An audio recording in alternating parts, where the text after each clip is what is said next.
Welcome to the Quintessential Kitchen. My name is Chef Whisk, and over Heather is my assistant. My name is Chef Fabio. Today we are going to make a fried lunch meat panini with caramelized tomatoes and a side of refried eggs, okay? What he said. Since we're making a refried egg to go with our panini, first thing you want to do is refry the egg. And the first step to that is frying the egg. To start cooking your egg, get the pan going over medium to high heat. Now I'm going to tell you a little bit of story about this pan. You put the butter in. About this pan, I bought this when I was 8 years old. It's my first pan ever. It's a really nice pan. I bought it in Alabama when I was hunting for bears and cougars and parakeets. Now you want to crack the egg into the pan. Look at that scissor go. What you want to do now is get the egg moved over like this. You want the yolk going towards the top of the pan and get it moving like this. Then just flip it on over. And just like that, you got yourself a nice flipped egg. Now we're in the refrying process. I let this cool down a little bit. We're going to have to turn the stove back on and let it sit there like that. But you want to flip it every 2 to 3 seconds like so. Oh, that was a double flip. And then let it go like that for about another 15 minutes. Now we are going to get started on the items that we are going to sear in a pan for our panini, okay? So I've already peeled this banana and we're going to chop this banana up because that is what we are going to use to caramelize our tomatoes, okay? Now I really like these bananas because they're from a very special variety of area in Italy called Scemo, okay? And what these bananas are is they're a very, very rare variety that has a unique flavor. It's a little bit more bitter than most bananas, but I think it will provide a nice touch for our panini. Okay, so we're going to cut it up first. So now that the banana is complete, I've already started to cut up our tomato, okay? Now depending on what kinds of tomatoes and how many you like, you may need a few and you may need many. Now this is a very nice and sweet tomato, so I don't want to use too much or else it's going to make our panini too sweet.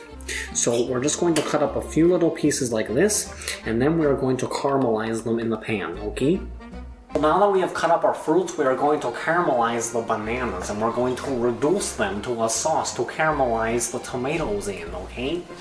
So we're going to turn the heat on.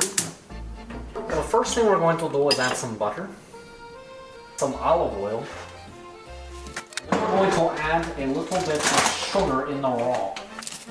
Now we're going to stir it up and it's going to turn into a reduction.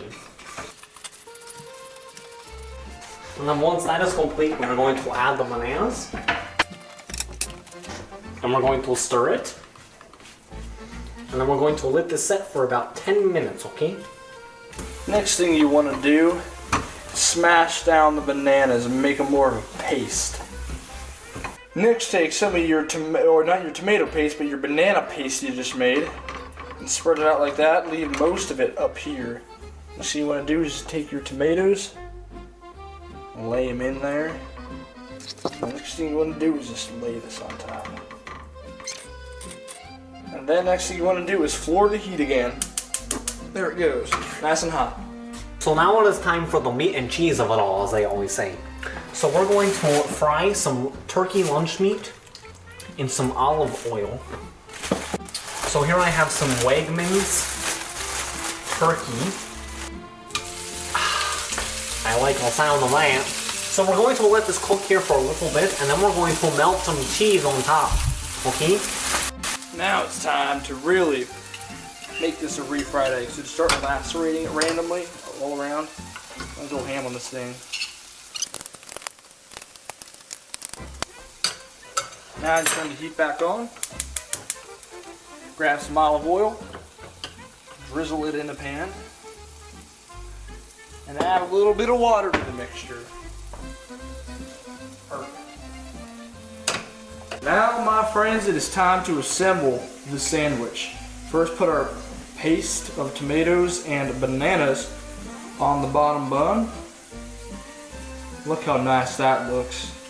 Get our meat, put it on the bread, and take the egg, which is just finishing up cooking now, and deposit it on the bread. Now it's time to actually cook the panini. So first thing, get a pan, spread some butter in it, take the rest of it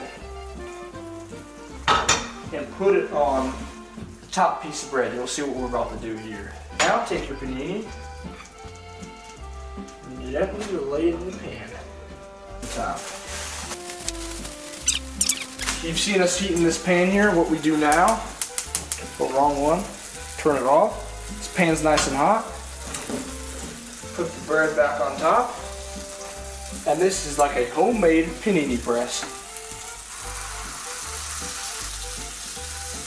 Now that the panini is done, we're going to take it out of the pan and lay it on the cutting board for cutting in half. Now it is time to cut the panini and serve. So obviously cut it in triangles here. This triangle is the best way to cut a sandwich. Perfect. Well, it looks like it's time for us to taste our masterpiece. I can't wait to try this piece of meat. The bun has turned into a nice liquid on the bottom, or I should say the bread. The crispiness of the bread with the sugariness of the banana that is caramelizing the tomato. It's a real combination, don't you think? Well, we hope you enjoyed our episode. You can find this recipe at quintessentialkitchen.com/panini. What he said.